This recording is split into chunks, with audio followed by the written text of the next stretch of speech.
The OKC Thunder just tortured the Memphis Grizzlies for 48 straight minutes. The Thunder were so dominant all regular season long, and I don't think anyone had any doubts about if the Thunder would show up in the playoffs or not, but still, you always just want to see it with your own eyes, and holy cow, they just put on an offensive explosion while also playing lockdown defense at the same time. I know the Grizzlies were coming off the play-in tournament with no rest, but still, a 50-point win to start off a playoff series is absolutely diabolical. So let's talk about it and break down this game. But first, before I begin, I would really appreciate it if you would drop a like and subscribe. It only takes 5 seconds, plus you can always change your mind.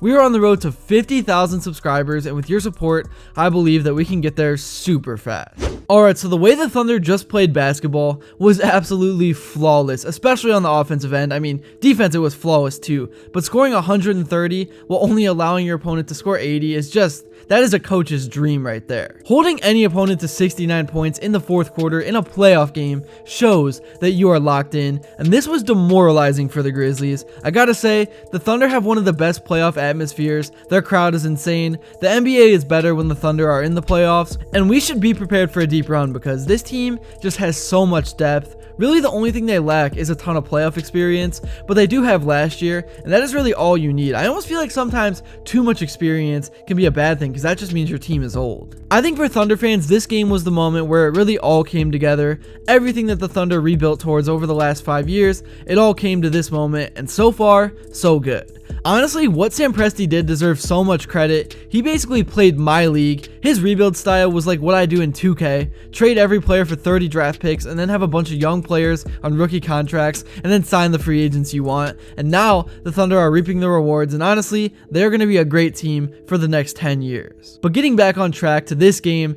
the Grizzlies really never had a chance. The Thunder abused Zach Edey. Let's get into some of the game film. There's not like a lot of advanced basketball to break down because everything the Thunder did was so simple. They ran in space and they capitalized on all the opportunities given to them. So right here, Hartenstein started with the ball up top. SGA kind of goes into Pippen to create separation, and he just completely caught the attention of the entire Memphis defense, which left Hartenstein wide open for the uncontested floater, and he's really good at those. I remember that from when he was in Cleveland. I'm a diehard Cleveland Cavaliers fan, and I'm so happy that we are on a roll right now. We look good against the Heat, and I really hope that we get to see an OKC versus Cleveland finals. That would be absolutely electric. Anyways, here Williams drives in and 3 Memphis defenders collapse on him. He swings it to Caruso in the corner, who makes the extra pass to Wiggins, who is ready to shoot on the wing, and he drills the 3. Wiggins was huge in this game, and he is an extremely underrated piece to this team. He is going to be a big factor to how deep of a run the Thunder go on. Here we got a great defensive play by both Williams,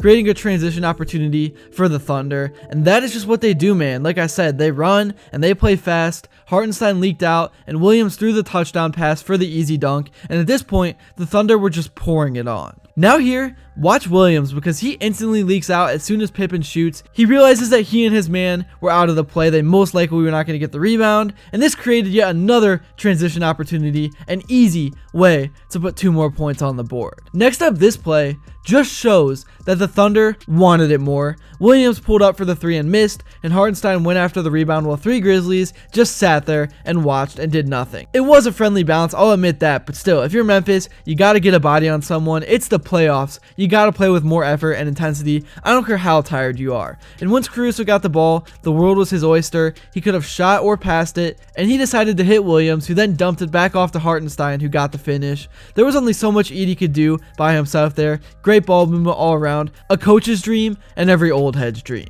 Now here, right before halftime, let's look at this bag work from SGA. Not too much for me to break down. I thought the Grizzlies should have sent a second guy to at least give him a look, but I think at this point they already felt pretty defeated, and Bane, who had a negative 51 plus minus somehow, had no chance to defend this. Mamba, there goes that man. Wow, I just lost aura. I am definitely not an announcer. Here Holmgren shot a 3 on the wing, and they made yet another hustle play. Edey did get the rebound, but Dort was right there to take the ball out of his hands. He goes to the corner and finds the cutting Holmgren, who is ready to finish. I really do think this series should be an easy sweep for the Thunder. I know the Grizzlies have a good record, but it has kind of been a weird year for them, capped off by the firing of their head coach before the playoffs, which was a weird trend in the NBA this year. I don't know why Mike Malone got fired. I know Budenholzer just got fired, but the Suns were done. But yeah, there was so many head coaches that got fired in like a 1 week span. It was strange. And the Thunder just established their dominance in this game right away.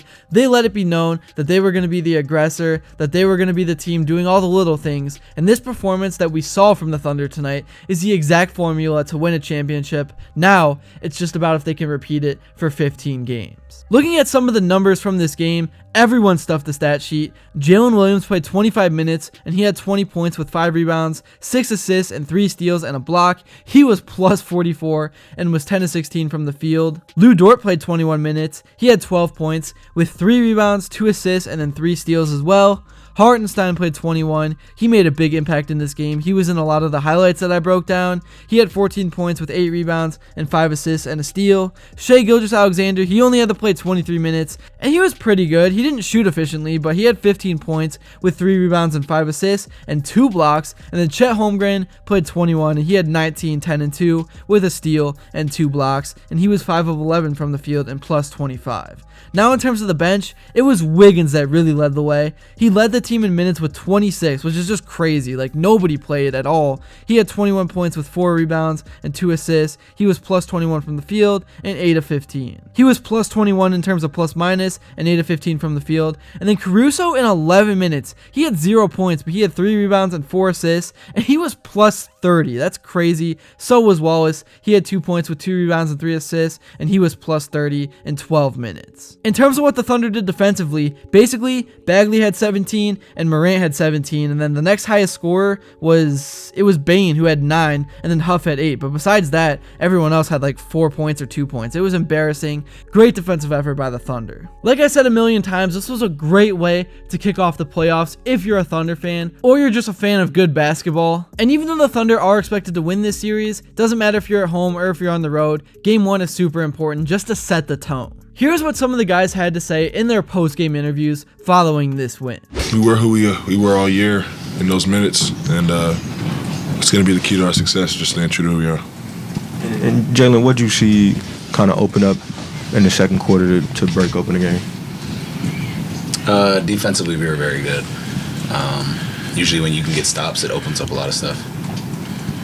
And the lob you had, were you surprised? Did you caught that? Like, what? Yeah, I've never done that before.